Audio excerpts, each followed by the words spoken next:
tym materiale przetestuję dwa na wskroś niezwykle ciekawe wideorejestratory. Potężnego 3-kanałowego flagowca 4K i jego budżetowego brata. Tylko gdzie to zrobić zimą? Tą depresyjną, mroczną aurę zamienię zaraz na coś lepszego. W końcu nikt nie chce oglądać kolejnego nudnego testu kamerki wykonanego w szaro-burym klimacie. Ale interesujący też w zupełnie innej, ekstremalnej lokacji, to brzmi o niebo lepiej. Skoro tuż za mną znajdują się bliźniacze wieże Petronas, oznacza to tylko jedno. Jesteśmy w Malezji.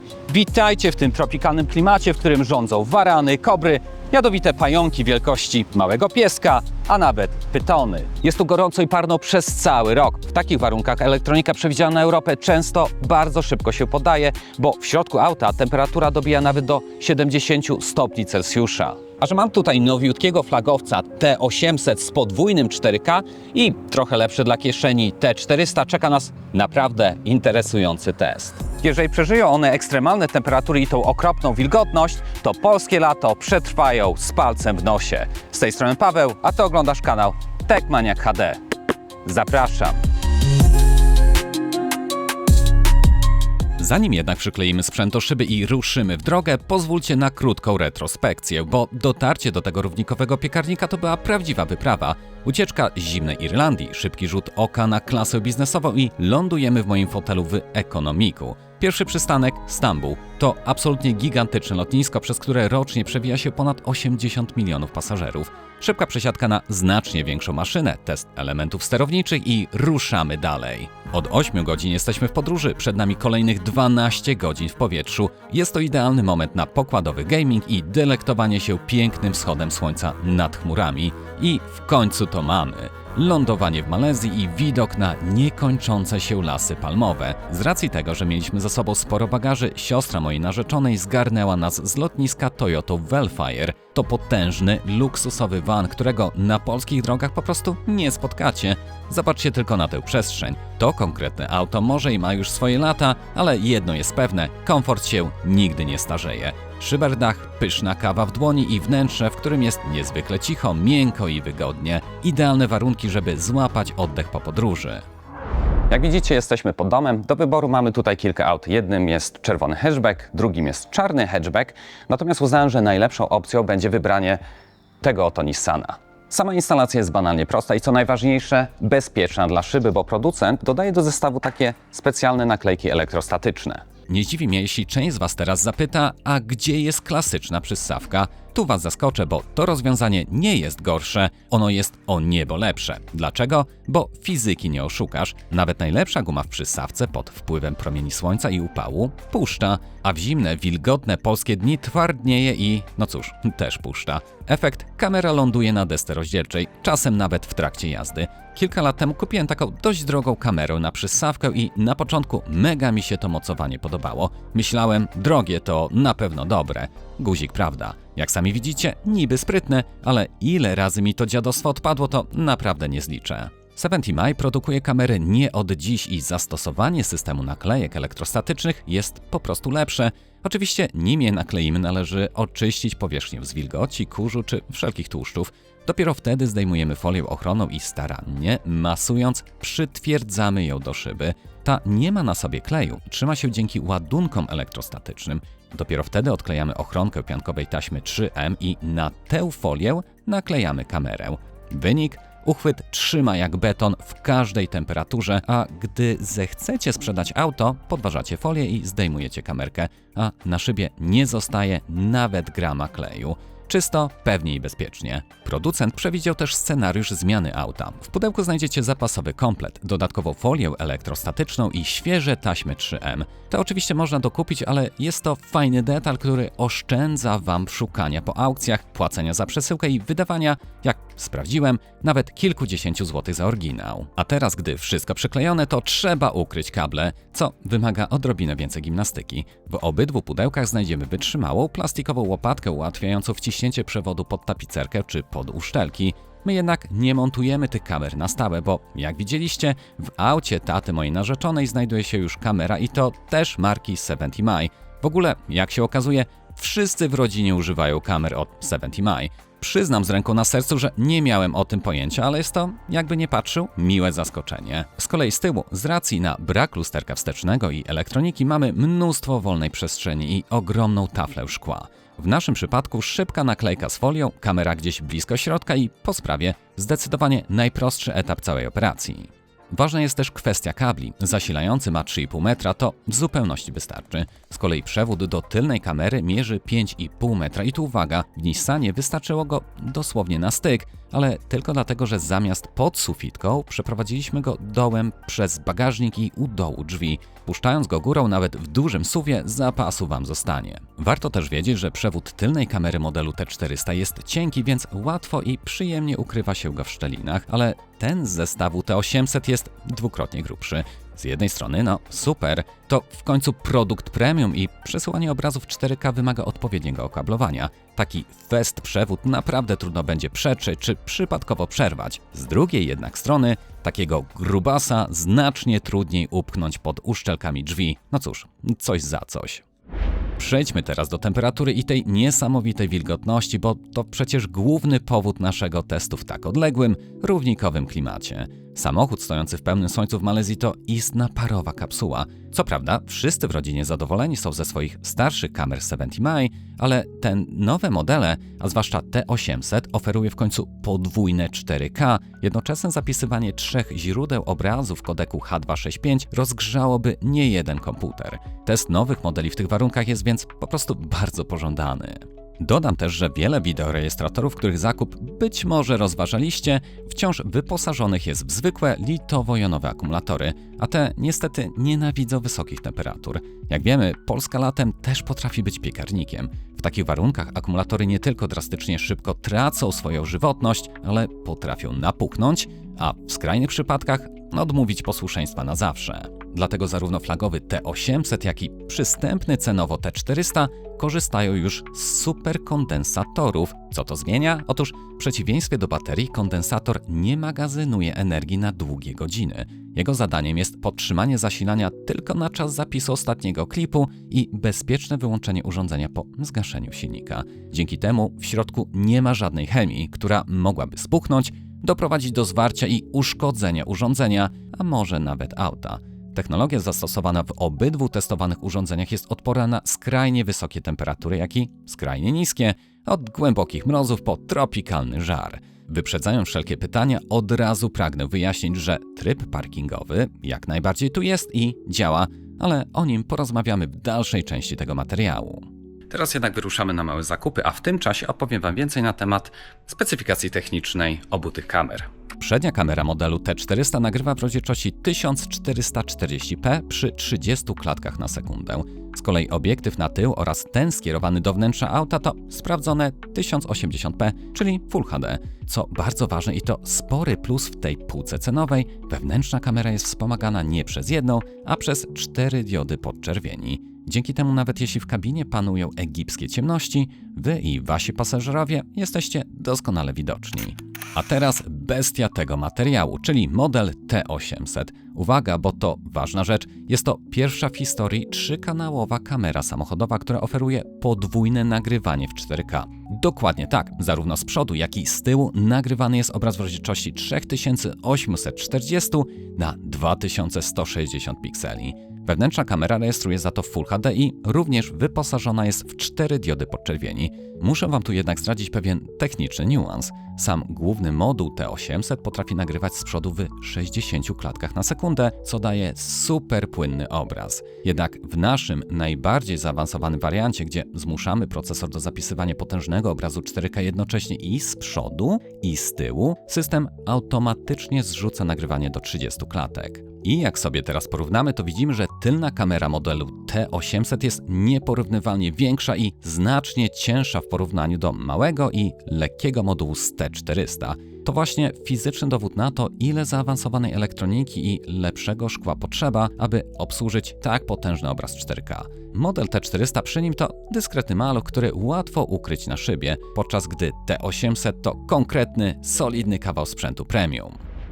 Zanim jednak wrzucimy nasze wideorejestratory w sam środek gigantycznej, 10-milionowej metropolii, jaką jest Kuala Lumpur, zacznijmy od czegoś lżejszego. Wyjeżdżamy na spokojniejszą trasę. To idealne, stabilne środowisko, w którym niewiele się dzieje, co pozwala nam przyjrzeć się z bliska pracy samych matryc i omówić ważne, techniczne niuanse obu urządzeń. Spójrzmy na to pierwsze zestawienie. Na lewej połowie ekranu widzicie model T400, na prawej flagowy T800 z dopiskiem 4K. I tu od razu muszę poruszyć ważną kwestię techniczną. Wielu z Was, szczególnie tych siedzących wideo, może zauważyć, że obraz z T800 jest taki zbyt ostry, wręcz nienaturalny. To tak zwany oversharpening. W kinie tego nie lubimy, ale w kamerze samochodowej to kluczowa zaleta.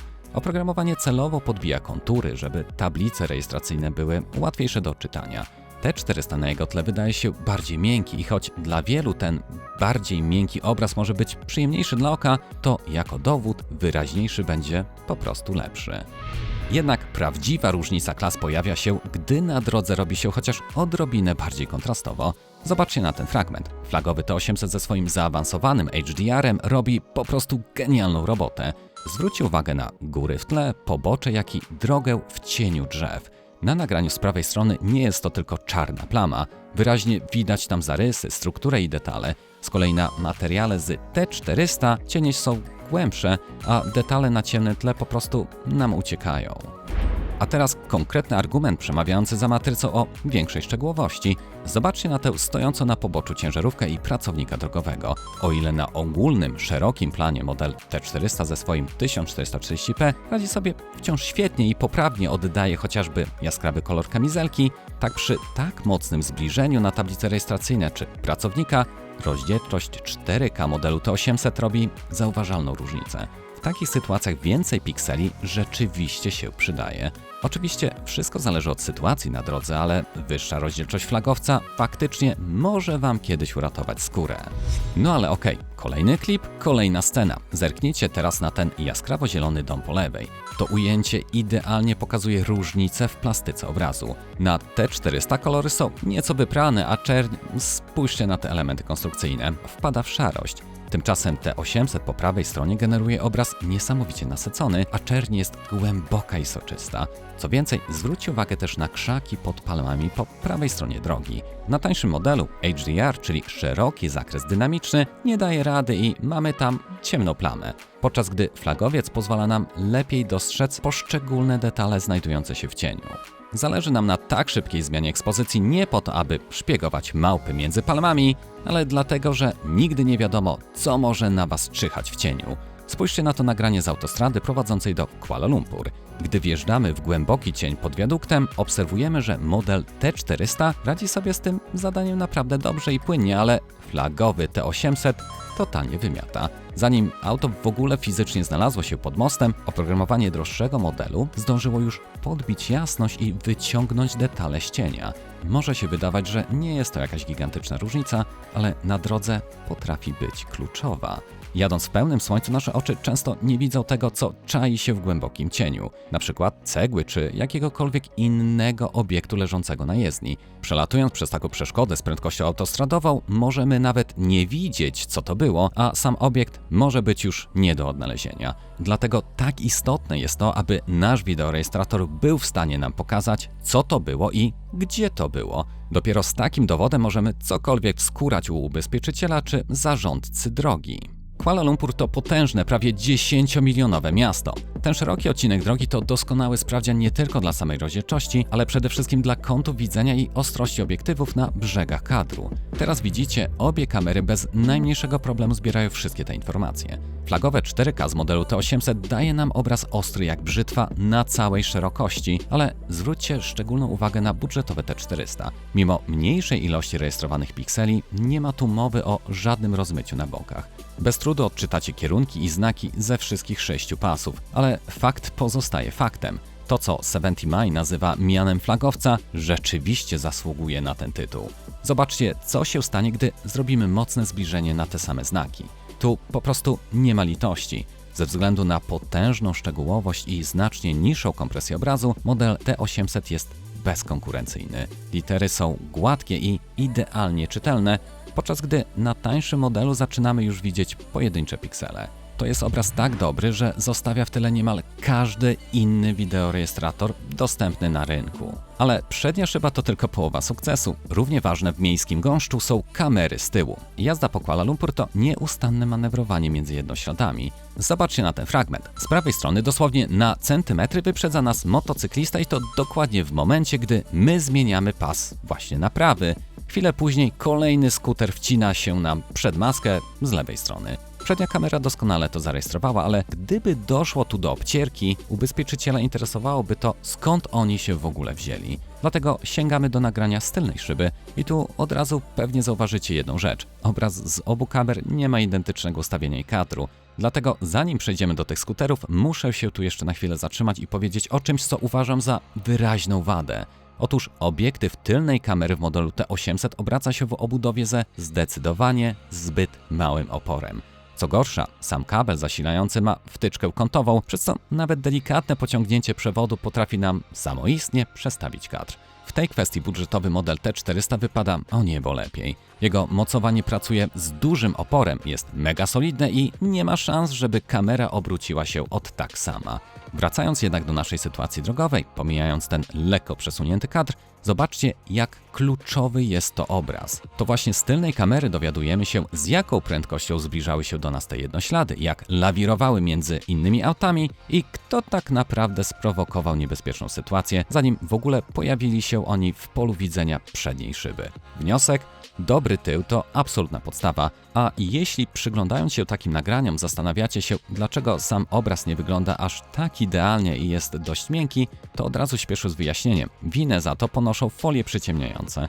W Malezji, gdzie ludzie mają tego słońca naprawdę po dziurki w nosie i to przez cały rok, są one stosowane nagminnie. Niemal każdy pojazd ma tu naklejane folie od wewnątrz na szyby tylne i boczne, a niektórzy potrafią je naklejać nawet na przednią szybę. W naszym Nissanie tył jest również mocno oklejony. Taka folia drastycznie zmiękcza nam obraz i zmienia jego charakterystykę, co po prostu trzeba brać pod uwagę, oceniając te materiały. Jak pewnie od razu zauważyliście na tym ujęciu, kadr z flagowego T800 wciąż nie jest idealny. Poprawiłem go na prędce w korku, więc nadal patrzy odrobinę za mocno w górę, ale przynajmniej nie nagrywa już samego nieba. Zostawmy jednak ten fizyczny mankament na bok, bo zdecydowanie warto przyjrzeć się temu, jak oba te moduły pracują w warunkach miejskich. Po pierwsze, gołym okiem widać, że kamera z zestawu T800 rejestruje obraz szerzej. Po drugie, zwróćcie uwagę na kolory. Są one oczywiście mocno zrujnowane przez tę nieszczęsną przyciemniającą folię na szybie, ale mimo tej przeszkody wyrafinowany czujnik Sony w droższym modelu radzi sobie fenomenalnie, dowożąc obraz o wysokiej jakości z dużo żywszymi barwami. Zobaczcie tylko na tę drifciarską, różową Toyotę GT86. Trzeba jednak pamiętać, że to obraz z flagowego T800 jest nieporównywalnie gładszy, czystszy i po prostu przyjemniejszy dla oka. A teraz, skoro sprawdziliśmy już, jak obie kamery radzą sobie w pełnym słońcu, czas nieco utrudnić im zadanie. Tym razem złapał nas lekki deszcz. Zachmurzone niebo sprawia, że w kadrze wielu tanich wideorejestratorów drastycznie spada kontrast. Sprawdźmy więc, jak w takich warunkach poradzi sobie nasz duet. Mokry asfalt to koszmar dla wielu tanich wideorejestratorów. Zachowuje się jak lustro, odbijając światło, a zachmurzone niebo sprawia, że w kadrze drastycznie spada kontrast. Zobaczcie jednak, jak radzi sobie z tym technologia modelu T800. Potężne sensory Starvis 2 współpracują tu z autorskim systemem MyColor Vivid Plus Solution, który robi genialną robotę w ujednolicaniu ekspozycji. Nawet w takiej szarówce i przy kroplach deszczu rozbijającego się o szybę Nissana, obraz z obu kamer pozostaje bardzo czytelny. Przynajmniej tak długo jak szyba jest przetarta wycieraczkami, to tablice rejestracyjne nadjeżdżających aut są wyraźne. Działanie tego systemu można zaobserwować w każdych warunkach, gdy zmienia się ekspozycja. Widać to świetnie chociażby tutaj, gdy wjeżdżamy w cień drzew i możemy zauważyć, jak płynnie zmienia się nasycenie nieba.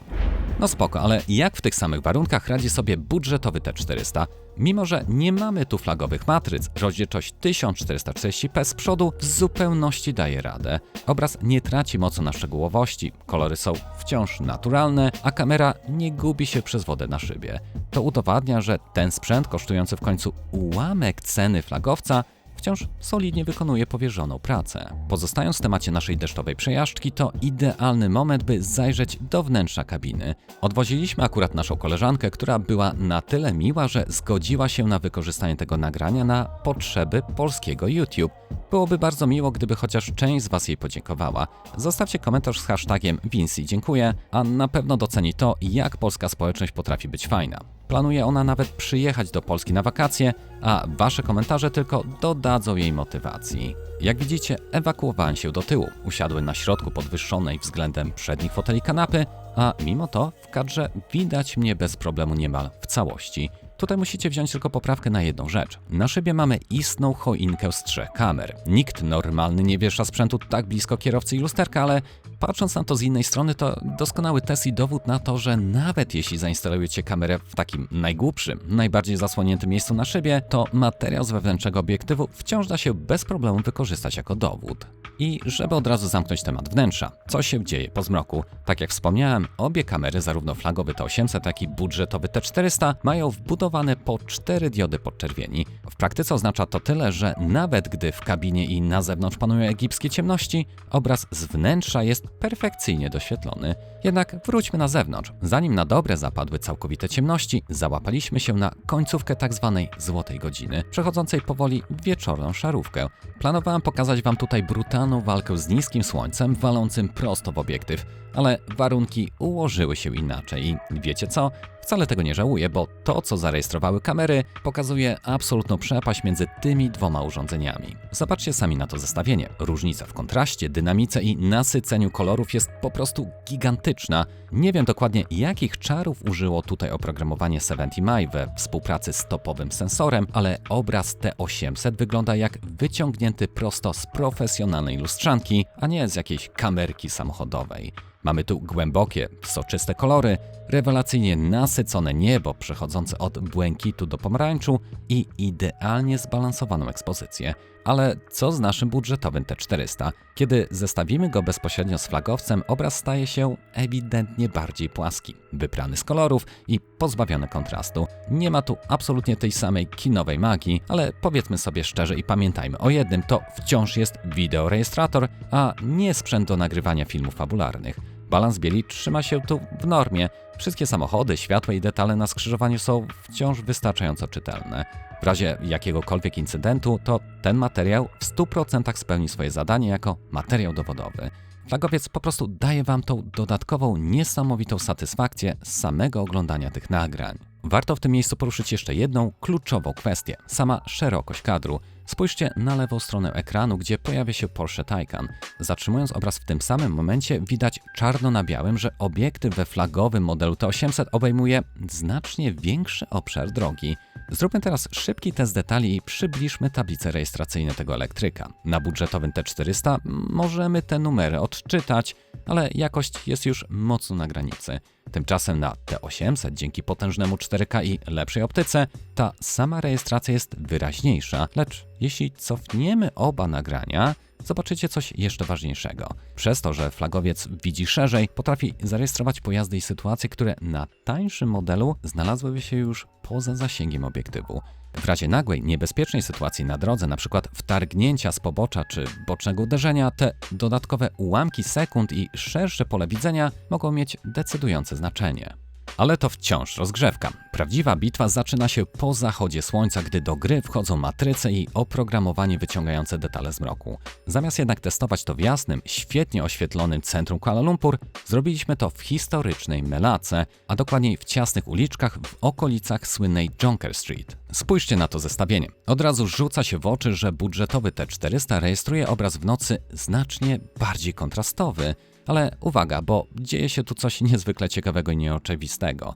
Tańszy model paradoksalnie wyciągnął więcej detali z głębokich cieni. Spójrzcie na lewą stronę klatki. W T400 mrok jest wyraźnie rozjaśniony. Przypuszczam, że różnica wynika z bardzo agresywnego przetwarzania obrazu w tym tańszym modelu. O ile w dzień przy zmieniającym się oświetleniu droższy T800 zdecydowanie bardziej mi się podobał i wyraźnie deklasował tańszego brata, o tyle w nocy to potężne podbicie szczegółowości, jasności i kontrastu w T400 potrafi pozytywnie zaskoczyć, ale ta programowa ingerencja w obraz ma swoją cenę. Tańszy model cierpi na potężny overprocessing. Spójrzcie na światła stopu samochodów przed nami. W T400 odblaski są tak silne, że czerwień wręcz rozlewa się po ekranie. Tymczasem flagowy T800 zachowuje się o wiele bardziej kulturalnie, oferując obraz wyraźnie poprawniejszy, ostry, doskonale kontrolowany i naturalny.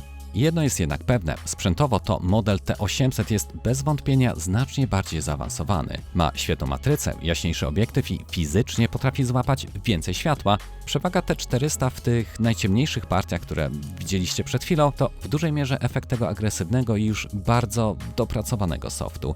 Nie zdziwiłbym się, gdyby w kolejnych aktualizacjach oprogramowania 70Mi nieco podbiło jasność we flagowcu, by wykorzystać w pełni jego ten sprzętowy potencjał. Trzeba jednak uczciwie przyznać jedno, mimo widocznego szumu i przepalonych świateł, nagranie z budżetowego T400 jest naprawdę bardzo dobre, niesamowicie czytelne i w razie jakiejkolwiek stłuczki w 100% spełni swoje zadanie jako niepodważalny materiał dowodowy. Znajdujemy się teraz na obrzeżach miasta Melaka. Jest dużo ciemniej, ale wciąż mamy latarnie miejskie. I tu trzeba przyznać, że budżetowy model T400 wciąż robi świetną robotę. Oczywiście obraz jest przesadnie nasycony i nieco nienaturalny, tak jak powiedzieliśmy wcześniej, ale to nagranie jest po prostu niesamowicie solidne. Aczkolwiek sytuacja zmienia się diametralnie, gdy mijamy ostatnie latarnie i zapada totalny mrok. W takich warunkach wyraźnie widać już przewagę droższego modelu T800, który dzięki lepszej optyce naturalnie łapie znacznie więcej światła z otoczenia. Zwróćcie też uwagę na jeden niezwykle ważny techniczny detal – balans bieli. W tych mrocznych warunkach oprogramowanie mniejszego brata wyraźnie sobie z nim nie radzi. Kamera wszystko widzi na żółto. Z kolei flagowy T800 radzi sobie z tym koncertowo. Temperatura barwowa świateł naszego samochodu jest poprawna, bliższa czystej bieli w okolicach 6000 kelwinów, a żółte światło odblaskowe na znaku ostrzegawczym o zakręcie jest, no cóż, po prostu prawidłowo żółte. Żeby udowodnić Wam jeszcze, dlaczego sprzęt ma tu znaczenie, powiększmy sam środek kadru, prosto na poprzedzające nas auto. Może i ten agresywny soft w tańszym modelu dwoi się i troi, żeby coś tu wyciągnąć, ale na nagraniu z flagowego T800 widzimy dużo więcej. Krótko mówiąc, na kompletnie ciemnej trasie droższy model po prostu pokazuje klasę. Gdybym sam często podróżował w takich warunkach, to T800 to sprzęt, który bez chwili wahania zamontowałbym w swoim aucie. Mrok to jedno, ale ostre słońce potrafi być dla obiektywu równie problematyczne, dlatego płynnie wróćmy do nagrań z dnia, bo celowo zostawiłem sobie na ten moment pewnego asa w rękawie. Mam tutaj jeden niepozorny, szklany pierścień. Jest to filtr polaryzacyjny, czyli CPL. Trzeba go dokupić osobno. Dobra wiadomość jest taka, że ten konkretny filtr pasuje zarówno na obiektyw flagowego T800, jak i mniejszego T400, ale w ogóle czy warto to robić i co on tak naprawdę daje? Zacznijmy od krótkiego wyjaśnienia. Producent dostarczył mi na testy tylko jeden taki filtr. Żeby więc pojedynek droższego i tańszego modelu był w pełni sprawiedliwy, podczas wszystkich poprzednich testów filtr po prostu leżał w schowku. Nie chciałem w żaden sposób faworyzować jednego z urządzeń i sztucznie podbijać jakości jego nagrań. Ten gadżet działa jak okulary z polaryzacją, a jego głównym zadaniem jest redukcja refleksów. Zobaczcie to na przykładzie krótkiej przejażdżki po osiedlu. Widzicie ten uchwyt samochodowy odbijający się w szybie na obrazie po lewej? Takie refleksy bywają zmorą na nagraniach. Po prawej z założonym filtrem odbicie to niemal całkowicie znika, a niebo zyskuje głębszy błękit. Podczas jazdy pod słońce kontrast i kolory są po prostu o wiele lepsze. Czy to aż taka ogromna różnica? No, na pewno coś ten filtr robi i nie jest to żadna ściema. Najprawdopodobniej największą różnicę odnotujecie przy mocnym słońcu zaraz po deszczu, kiedy to mokry asfalt razi jak lustro, ale nie udało mi się natrafić na tego chwilę. Jednak przy normalnej jeździe w słoneczny dzień obraz też ewidentnie wychodzi na plus. Lecz nie wszystko złoto, co się świeci. Jest tu jedno małe ale. Zależnie od tego, z której strony pada akurat słońce, z założonym pierścieniem czasami pojawia się na nagraniu taki efekt tęczy. Może to piękne i romantyczne, ale powiedzmy sobie szczerze, na wideo z rejestratora przecież nikomu niepotrzebne. Widzicie jednak, że wystarczy skręcić w stronę słońca i ten efekt od razu znika. Finalnie uważam, że ten gadżet więcej Wam pomoże niż zaszkodzi. Jeśli więc dużo jeździcie, denerwuje Was widok własnej deski rozdzielczej w kadrze i akurat kompletujecie swój zestaw, zdecydowanie warto go dobrać. Obiecałem wrócić do tematu zasilania na postoju. Skoro mamy tu superkondensatory, które zasady nie trzymają prądu godzinami, to jak właściwie działa ochrona zaparkowanego auta. Niezbędny jest tu tak zwany hardware kit, czyli dedykowany adapter zasilania. Takich wynalazków na portalach aukcyjnych jest całe mnóstwo, ale zdecydowanie najlepiej jest wybrać ten oryginalny od 70mi. Dlaczego? Bo nie tylko ma wbudowane zabezpieczenie przed rozładowaniem akumulatora, ale też w pełni integruje się z ekosystemem producenta, pozwalając na monitorowanie napięcia bezpośrednio z poziomu aplikacji. Co więcej, oprogramowanie pozwala ustawić czas nagrywania w trybie parkingowym od 2 do 24 godzin po zgaszeniu silnika. Idąc o krok dalej, model T800 pozwala na podłączenie adaptera zasilania z modułem 4G. I tak, dobrze słyszycie, dzięki karcie SIM możecie z dowolnego miejsca zdalnie podejrzeć obraz z kamer na żywo, a także sprawdzić poziom napięcia akumulatora. Aplikacja sama wyśle Wam powiadomienie na telefon, jeśli wykryje uderzenie. Niestety takiego adaptera na testach nie miałem, więc nie pokażę Wam, jak działa on w praktyce, ale raczej zgodzicie się ze mną, że w teorii jest to genialny bajer. Link do niego będzie oczywiście w opisie. Sam tryb parkingowy to na szczęście nie tylko zwykłe czuwanie. Po pierwsze, w modelu T800 mamy detekcję ruchu wspieraną przez sztuczną inteligencję. Jeśli ten algorytm uzna, że ktoś podejrzany kręci się zbyt blisko waszego auta, kamera odpala 30-sekundowe nagranie i to od razu ze wszystkich 3 obiektywów. Druga sprawa to klasyczny czujnik wstrząsów. Ktoś uderza w wasz samochód na parkingu pod marketem, sprzęt natychmiast to wyłapuje i na twardo zabezpiecza nagranie. Co bardzo ważne, we flagowcu wspiera to technologia 70mi Lumi Vision. Mówiąc wprost, nawet jeśli zaparkujecie w najciemniejszym kącie garażu podziemnego, obraz z incydentu powinien zostać dobrze rozjaśniony. Warto tu podkreślić jedną rzecz. Oba te tryby są bardzo łaskawe dla akumulatora waszego auta. No i wreszcie trzecia opcja, czyli timelapse. Potocznie mówiąc, nagranie poklatkowe. Kamera rejestruje otoczenie non-stop, ale łapie tylko jedną klatkę na sekundę. Efekt z 15 minut postoju robi się w zaledwie minuta zmontowanego filmu. Dzięki temu możecie zostawić auto na całą noc, a rano na karcie pamięci będzie tylko ułamek zajętego miejsca, mimo że cały czas mieliście aktywny zapis ze wszystkich 3 kamer. Musicie tylko pamiętać, że ten tryb nie usypia kamery, więc mocniej obciąża akumulator pojazdu. Może i tego dedykowanego adaptera nie miałem, ale z okazji tego, że i tak podjechaliśmy do lokalnego marketu, zostawiłem kamerki wpięte pod powerbank, żeby sprawdzić, jak ta pełna ochrona wygląda w warunkach polowych. Nawet podczas szybkich zakupów samochód może być zarysowany lub coś takiego. Tak więc zaraz zobaczymy. Bo byliśmy w sklepie jakieś, nie wiem, 15-20 minut, kupiliśmy jakiegoś karszera. Zobaczymy, co się nagrało w tym czasie. Szczerze mówiąc, to od momentu, gdy zaparkowaliśmy i wyszliśmy z auta, do momentu, gdy do niego wróciliśmy, nie działo się tutaj absolutnie nic. Tu jedynie możecie przyjrzeć się w jakości, w jakiej nagrywa model T400 w pełnym słońcu na parkingu. Jak dla mnie obraz totalna żyleta, jednak zmieniamy lokalizację. Podjechaliśmy na kolejny shopping, żeby też coś zjeść. Zaparkowaliśmy i jak widzicie, w takim miejscu jest dosyć ciasno, jest dużo aut.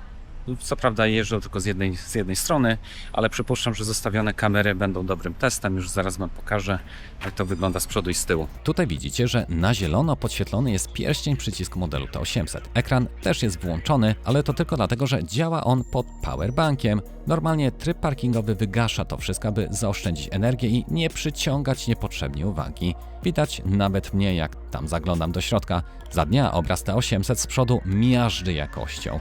Doskonale widać każdy pojazd czy twarze przechodniów. Znaki dla pieszych znajdujące się kilkanaście metrów dalej są doskonale czytelne. Z tyłu byłoby pewnie identycznie, gdyby nie wcześniej wspomniany fakt naklejonej folii i słońca prosto w obiektyw. Mimo to, gdyby jakieś auto nas zarysowało, omijając inny stojący pojazd, to nie pozostanie to niezauważone. Rejestrację, marka i model w pełni do odczytania. Ale ciekawiej robi się, gdy słońce zaczyna zachodzić i na parkingu robi się coraz ciemniej. Wracamy z tych zakupów, jest już taki zmierzch, czyli godzina 19:20. Możecie zobaczyć, tam jest zachód słońca za mną, o ile coś tam będzie widać. Porobiliśmy różne dziwne zakupy i zobaczymy nagranie z kamer, czy coś się stało. Nie chcę mówić, że coś się stało, bo na pewno nie. Odpukać w niemalowane. No ale zobaczymy też w takich warunkach, jak wyglądają nagrania, gdy jest delikatnie już taki zmrok się prawie robi. Widzimy, że nagranie z tyłu, bez promieni prosto w sensor, prezentuje się teraz o wiele lepiej. Z kolei z przodu, nawet w takich warunkach, gdy ucieka nam naturalne światło, sprzęt trzyma świetną jakość i płynnie dostosowuje ekspozycję. Bez problemu dałoby radę zarejestrować osoby kręcące się przy aucie czy tablicę samochodu, który niefortunnie nas zahaczy. Ten mały eksperyment udowodnił, że pełna ochrona w wydaniu T800 to nie jest tylko pusty slogan reklamowy. Wiecie dobrze, że na tym kanale nie ma lipy, a testy wykonuję tak dokładnie, jak to tylko możliwe. Dlatego tak wielu z Was zostawia tu suba i łapkę w górę, za co ogromnie Wam dziękuję. I właśnie w ramach tych testów podjeżdżamy po zmroku na słynny Jonker Street Night Market. Zostawiamy auto w miejscu, może nie jakimś wybitnie szemranym, ale na pewno ciasnym, wciśniętym w samo serce starego, zatłoczonego centrum turystycznego. A tak przy okazji spójrzcie tylko na to ujęcie z przedniej kamery przy zachodzie słońca. Wygląda to absolutnie bajecznie, normalnie jak w Miami. Skoro już udało nam się bezpiecznie zaparkować, to zajrzyjmy na Jonker Street Night Market. Ta część miasta jest niesamowicie stara i przesiąknięta historią. Swego czasu była zresztą pod panowaniem Holendrów. Dziś to absolutne serce azjatyckiej kultury, tętniące życiem po zmroku. Zjecie tutaj chociażby taką rewelacyjną, grillowaną ośmiornicę, a jeśli polujecie na pamiątki, to ceny są po prostu śmieszne. Spójrzcie chociażby na te magnesy. Sztuka kosztuje zaledwie 3 ringgity, czyli po przeliczeniu jakieś 2,5 zł. Powiem Wam szczerze, Malezję naprawdę warto odwiedzić. Pod kątem infrastruktury i organizacji to dużo bardziej rozwinięty, wręcz zaryzykuję stwierdzenie, że bardziej cywilizowany kraj niż Wietnam, Tajlandia czy Indonezja. Wiadomo, to nie jest jeszcze poziom Singapuru, ale za to jest tu nieporównywalnie taniej i po prostu bardzo fajnie. My do Malezji przylecieliśmy w odwiedziny do rodziny mojej narzeczonej, ale nasza podróż ma znacznie szerszy kontekst. Jeśli jesteście ciekawi, jak to się stało, że ostatecznie przeprowadzamy się tutaj z Irlandii, to na kanale znajdziecie całą serię vlogów na ten temat. Gorąco zapraszam. Link do playlisty zostawiam Wam w opisie i w przypiętym komentarzu, tuż pod linkami do obu testowanych kamer. Wróćmy jednak do tematu. Zgodnie z oczekiwaniami, ruch na tym parkingu był zdecydowanie większy niż w naszych poprzednich miejscówkach testowych. Na szczęście nic w nas nie uderzyło, ale gdyby jednak do tego doszło, sprawcę mielibyśmy jak na widelcu i to w 4K. Spójrzcie sami na te ujęcia. Ktoś w tym czerwonym aucie mocno siłował się z parkowaniem, ale ostatecznie zrezygnował i zaparkował naprzeciwko. Za to kierowca tej Toyoty Vios zmieścił się bez problemu. Świetnie widać na przedniej kamerze, jak wycofuje, ale co ciekawsze, całą sytuację bez problemu łapie też nasz wewnętrzny obiektyw. Zobaczcie, że na nagraniu jesteśmy nawet w stanie dostrzec, jak pasażer powoli i ostrożnie otwiera drzwi. Gdyby jednak ktoś stracił wyobraźnię i rąbnął nas drzwiami w bok, takie ujęcie z wnętrza kabiny staje się po prostu żelaznym dowodem. A co dzieje się na tylnej kamerze? Ludzie zwolna spacerują, ciesząc się pięknym 25-stopniowym chłodem wieczora. Tu jakaś parka grzebie w plecaku, coś wyjmuje, coś przekłada. Słowem, pełna 360-stopniowa inwigilacja. Oczywiście w tym pozytywnym, chroniącym nasze auto sensie. Jak więc sami widzicie, obydwa modele spisują się doskonale. Pomimo wielokrotnego pozostawienia auta w pełnym słońcu i powrotu po kilku godzinach, gdzie w środku panował prawdziwy piekarnik, wideorejestratory włączały się bez najmniejszego problemu. Owszem, w dotyku obudowy były naprawdę gorące, ale nawet w tak ekstremalnej, tropikalnej lokalizacji żadna z testowanych sztuk nie uległa uszkodzeniu, nie ugotowała się, nie resetowała ani nie sprawiała innych dziwnych problemów. Egzamin z wytrzymałości zdany śpiewająco. Sprzętowo jest więc świetnie, jednak co z aplikacją? Tu obydwa modele łączą się z dedykowaną apką 70My. Ściąganie nagrań przez Wi-Fi czy podgląd na bieżąco działa wręcz rewelacyjnie. Oczywiście sam podgląd na żywo nie ma pełnej jakości, ale pobrany plik już tak. Tylko krótko wspomnę, że model T800 posiada też na pokładzie system ADAS. Ostrzega on m.in. o zjeździe z pasa ruchu, ryzyku kolizji, wykrywa pieszych czy daje znać, że auto przed nami w korku właśnie ruszyło. Jednak ze względu na to, że kamera generuje wtedy dodatkowe dźwięki i pikanie, domyślnie jest to wyłączone. Część z Was pewnie zechce z tej funkcji skorzystać i jasne, w długiej trasie może się to przydać, ale wielu kierowców uzna to po prostu za zbyt uciążliwe. Jednak dla chętnych funkcja oczywiście jest na pokładzie. Dorzucę jeszcze krótką uwagę odnośnie komend głosowych. Obydwa modele je obsługują i choć nie ma tu języka polskiego, to w zasadzie wystarczy Wam znajomość jednej podstawowej komendy po angielsku. Record video. Wypowiedzenie tych dwóch słów sprawia, że aktualne nagranie natychmiast trafia do cyfrowego sejfu obejmującego zdarzenia drogowe. Dzięki temu zabezpieczymy plik i nie zostanie on nadpisany, gdy na karcie pamięci zabraknie już miejsca. Prosty, ale jakże przydatny ratunek w stresującej sytuacji. Tak więc, czy było warto targać ten sprzęt na drugi koniec świata? Uważam, że zdecydowanie tak. Skoro te kamery nie ugotowały się w malezyjskim piekarniku, to w Polsce poradzą sobie absolutnie ze wszystkim.